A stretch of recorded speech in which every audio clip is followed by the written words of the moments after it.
Hi fellow creatives. For those of you who don't know me, my name's Debs and I'm an artist living in the north of the UK in the Lake Districts, Beatrix Potter County. I'm wild at heart and I adore nature. I love all things woolly and I've been a felt maker for almost 20 years. I love felting, spinning yarns, hand dyeing the wool and the silks, but I also love to paint. Well, it's very cold here in the UK at the moment, in the Northern Hemisphere, and finally the light is beginning to rise.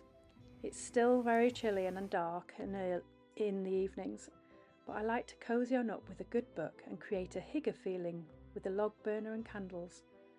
This is a beautiful book I'm reading at the moment about the links between mental health and being out in nature, showing us how nature inspires us with wild benefits for our mental health and our physical well-being. This morning, thankfully, the sun came out, and I grabbed the opportunity to go outside and lie in my hammock, even though it was only 3 degrees, and take my cup of coffee and just be, listening to the birds' song. It was absolutely delightful, and it's in these quiet moments that suddenly creative ideas begin to spring out. So I'm going to hope that you can join me and get some of your creative juices flowing again. And I'm going to show you how I finished the jelly roll that I made a few months ago, and I'm going to add some flowers and a ribbon and a cord to close it, as well as pockets inside. So please enjoy the video, grab yourself a cuppa and see what we can make together. So to make one of these flowers, I'm going to use some pre-felt squares that I've cut out, and here are 5 petals that I've cut out of an old piece of wasted felt that I made earlier. When I say wasted, I was going to chuck it out, but I've kept it, and it's quite thick. And then these are pieces of Margolan silk from Uzbekistan that I buy in and hand dye. And when you place the silk over the top of your felt pieces, when it amalgamates together, it actually changes the colour a little bit. So I'm going to stick with the orange and pink palette for this one, as the blue makes it look almost a little bit too purple. I've also got a little bit of sari silk there, which I'll use for the stamens. So take your petals and place them in a flower shape on top of your pre-felt. For those of you who don't know what pre-felt is, it's actually felt that you can buy half made. By that I mean it looks like fabric, but you could actually tear into it. It's not been fully felted, and by that I mean it's not shrunk. So here I am with the petals placed on top of the pre-felt. And then you take your gauze netting when you finally arrange them in the right position, making sure you've got a centre, like without them touching.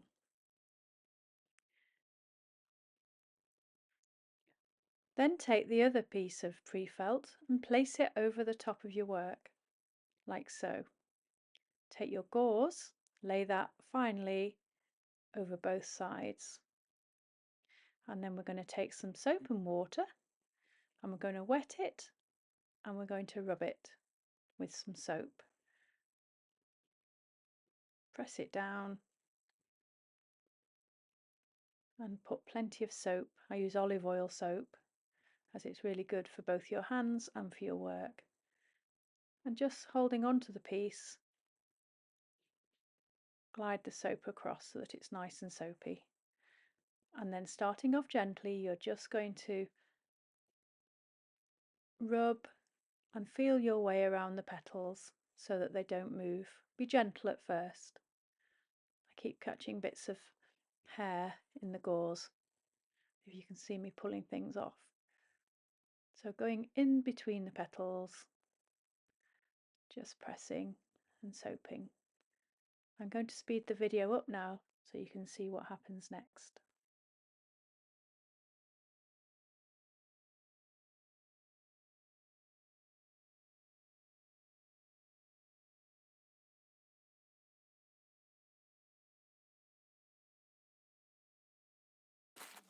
You can see now that the petals are quite obvious, almost looked a little bit like it's embossed.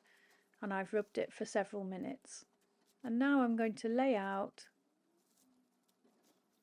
some sari silks as if they were stamens on the bottom of the flower, or the inside of the flower. And as you can see on the inside of the flower, I don't have any silk at the moment, but I might decide to fold the silk gauze over. We'll see how that goes. So I've placed my netting over the top of the work. For those of you who've never made felt before, you need some polyester netting, like the kind that you might hang in a window, and you place this over your work to stop your fingers moving the fibres around. This is just one of the basic materials that you need to help you to make felt. I'll talk about that in a basics video later. But for now, I'm just going to continue rubbing gently around the petals so that all those 3 fibres, the 2 pieces of pre-felt and the cut-out petals, all felt together. They need to stick together and become as one. So I'm going to speed up the video and you'll see what happens next.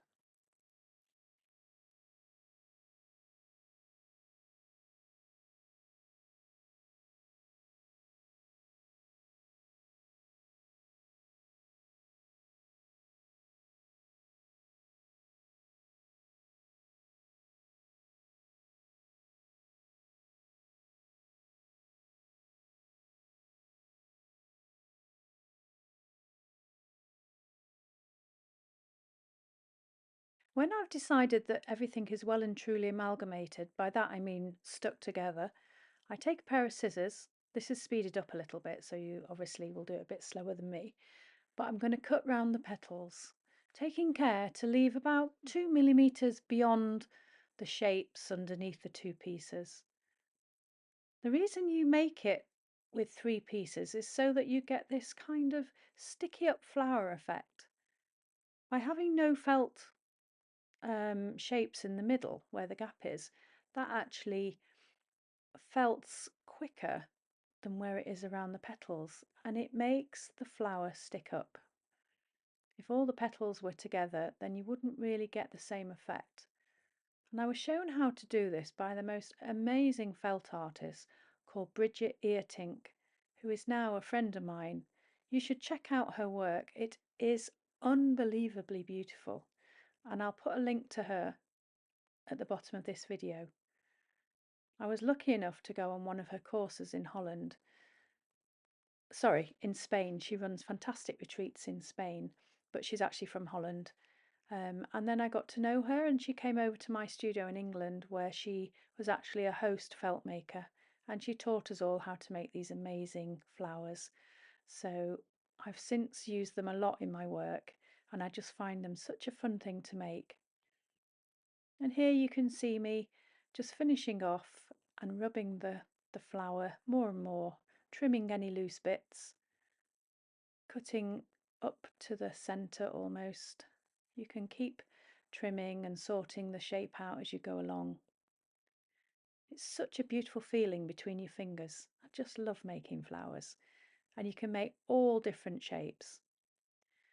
And then I'll continue doing this for a few minutes more, and I'll speed the video up to show you.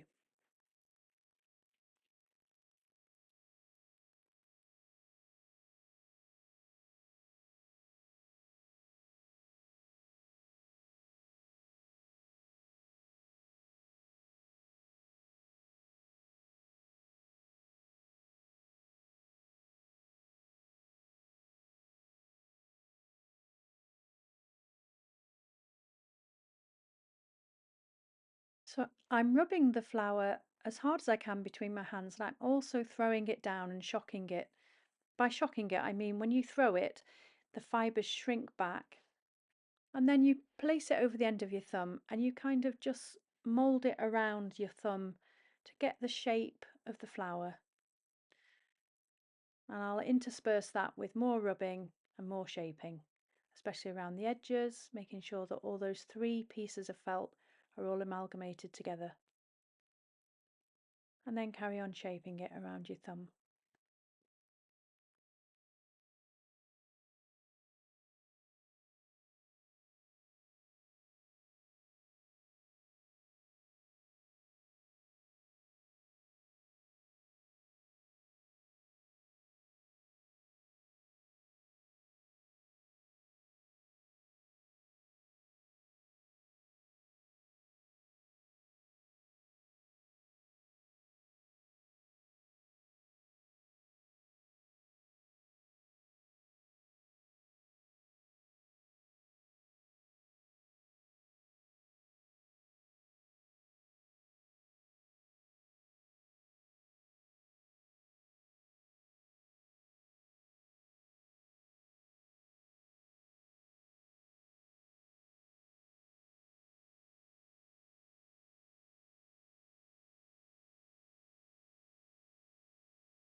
When I've got the desired shape, I'm just going to keep it in its shape and leave it upside down and actually place it on top of a radiator.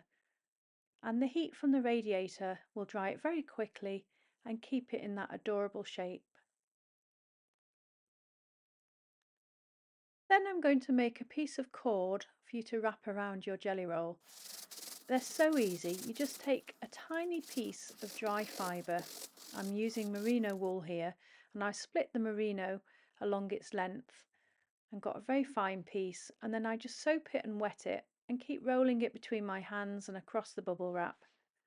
It really is a simple thing to make.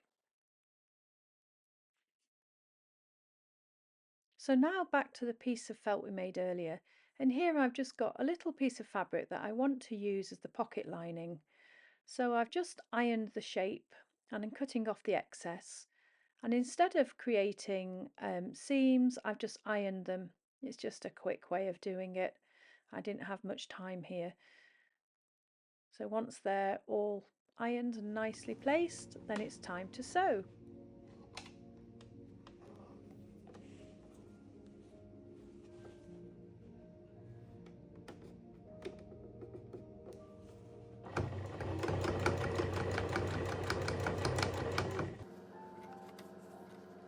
And then you can sew in your desired pocket spaces, just sewing simple lines to the top, making sure that you don't close up the holes, otherwise you won't be able to put anything in. So once you've decided how big you want to make your little pockets to put in all your personal items, whether that's just makeup or whether you want to make a little pouch to put all your paintbrushes in, if you're a painter like me and you like to go out into the fells, or maybe you just want to put your sewing things. You won't see the lines on the front of the piece because it's quite a busy piece, and then all you have to do is add your felted rope and your flower, sew it on and wrap it up. And then you're all ready, and off we go again into nature to get inspired. If you've enjoyed this video and would like to look at others, please do like and subscribe.